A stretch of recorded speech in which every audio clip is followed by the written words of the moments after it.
After spending the first 16 years of my life in the city, moving out to the country was a breath of fresh air, literally. I was lucky enough to learn to drive out on the open roads rather than the congested streets of New York City. I typically did most of my driving during the day, but whenever I had to drive at night, I was always very careful. You never know when a deer or something might jump out at you.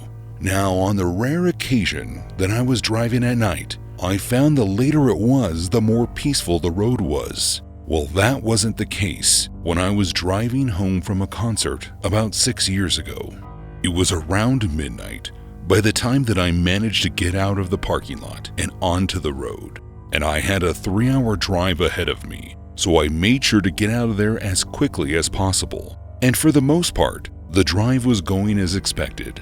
There was hardly anyone else on the road as I got further away from the concert venue, and the sky was clear with a bright moon to light the road ahead of me.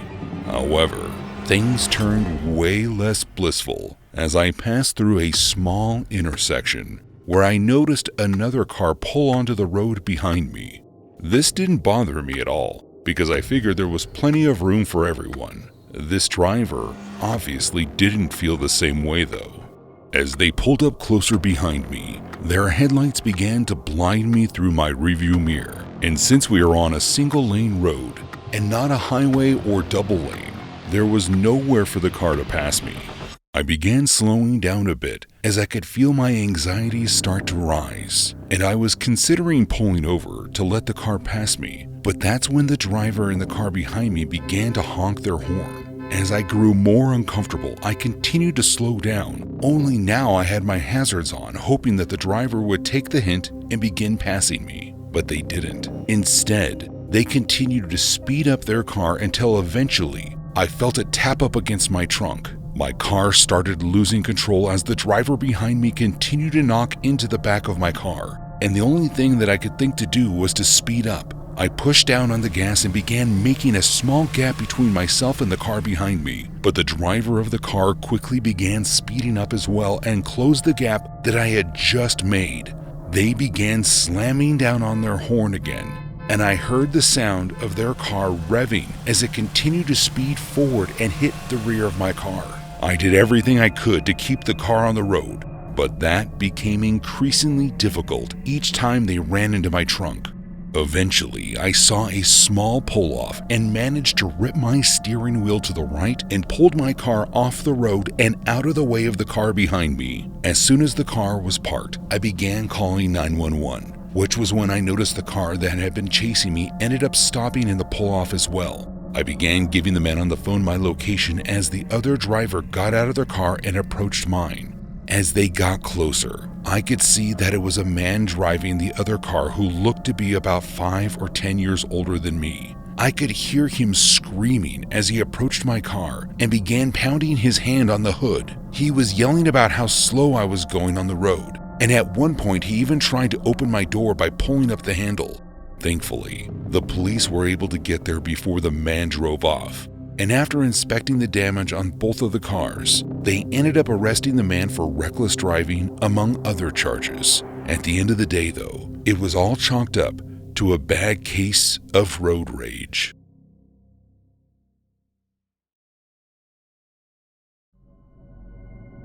When you go off to college, a lot of people warn you about the dangers that can occur on campus, but what no one warns you about is the ride home. While I'm sure most people have fun and possibly even memorable rides home from school with their family, mine was only memorable because I made it home with my life.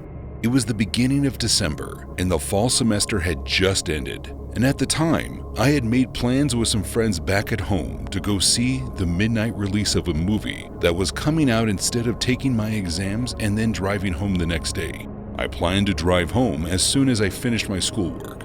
This meant that I left campus around 4 in the afternoon. I would make it to the mall for the movie just in time, so I did just that. I left right after my last test, and I could not have been more excited to see my friends. I had about a 6.5-hour drive ahead of me, so I got comfortable and began making my way home as quickly but safely as possible. Now that being said, even though I was in a rush, I was still raised to be helpful. I was always taught growing up that if you saw someone on the side of the road, you stop and ask if they need help. Sometimes people don't need anything and you just keep driving, but you never know when someone might need you.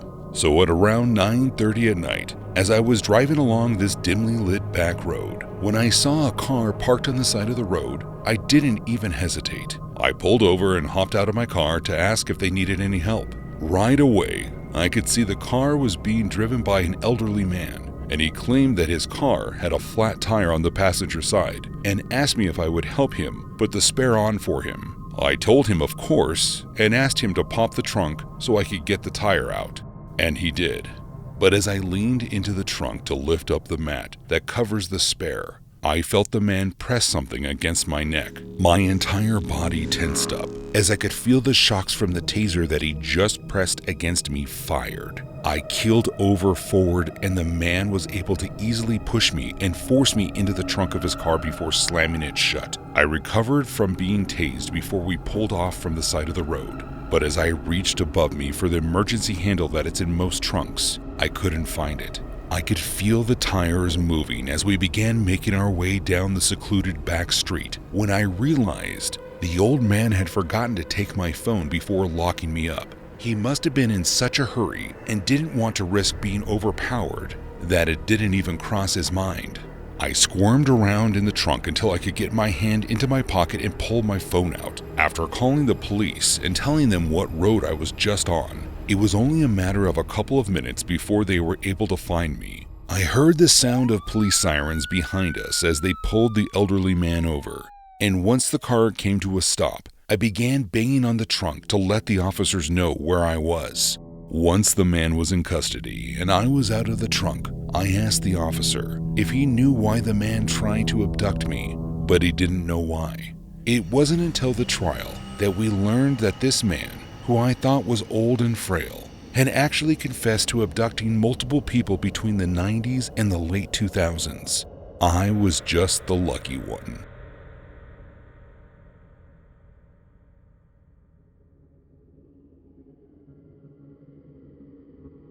About 4 years ago, while I was driving home from work, I saw something that at first seemed like it was straight out of a horror movie.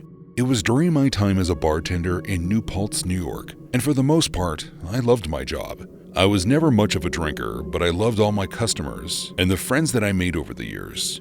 Plus, I used to suffer from some pretty nasty insomnia, so working overnights was perfect for me. The bar typically closed around 3 a.m., and after cleanup and whatnot, I would usually be on my way home between 4 and 5 in the morning, just before sunrise. That night though, we ended up closing early because it was a slow night, and by the time 1:30 rolled around, the bar was completely empty. So we closed up and I got to head home a little bit early, which is most likely what ended up saving someone's life.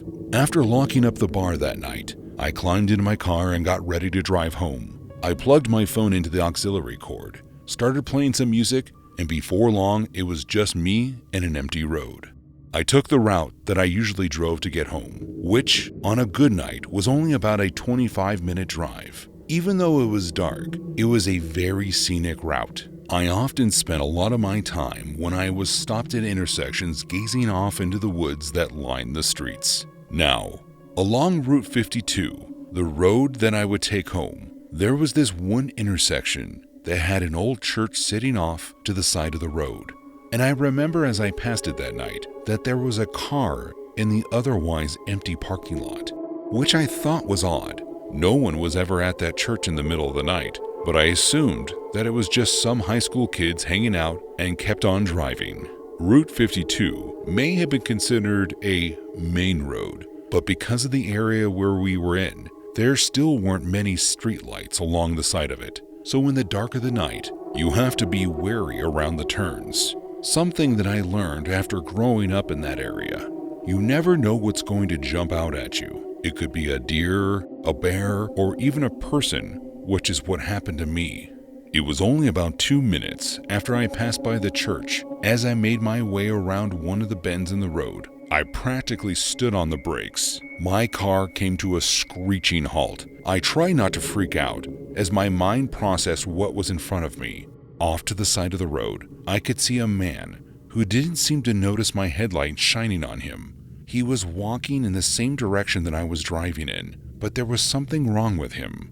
With each step he took, I could see that he had a deep limp and was almost dragging his right leg instead of lifting it. As I looked closer, it did not take me long to notice that his shirt and pants were covered in what looked like dirt and blood. It was at that point that I figured the man must have been injured if he was walking like a zombie and covered in blood. So I decided to try to get his attention, and I contacted the police and an ambulance. I pulled my phone out and began dialing 911. At the same time that I started rolling my window down, I called out for the man to stop and told him that I was getting him some help. But before I could start talking to the 911 operator on my phone, the man turned to face my car and immediately began yelling indescribably. I couldn't make out a single word that he was saying, but I knew that I needed to keep my distance when he reached into his pocket and pulled out a small pocket knife. The man could barely lift it to point it toward my car, but the second I saw the blade, I began backing up. At that point, the 911 operator was finally on the line with me, and I explained my situation, and she told me to hang tight while I waited for an ambulance. I made sure to keep my distance from the man as he kept slowly hobbling toward my car with the knife in his hand, still yelling, though I couldn't understand him. After a couple of minutes went by, a police officer showed up and was able to disarm the man without anyone getting hurt. And upon further inspection, it was clear that the man wasn't thinking clearly. Once the ambulance arrived, it was determined that the man was likely the victim of a hit and run and was just deliriously wandering around. The ambulance rushed him to the nearest hospital, where I was told that he made a full recovery. I also reported the car that I had seen sitting at the church down the road from where I found the victim. It wasn't there when the police went to go look for it, but I think that might have been the one that hit the man.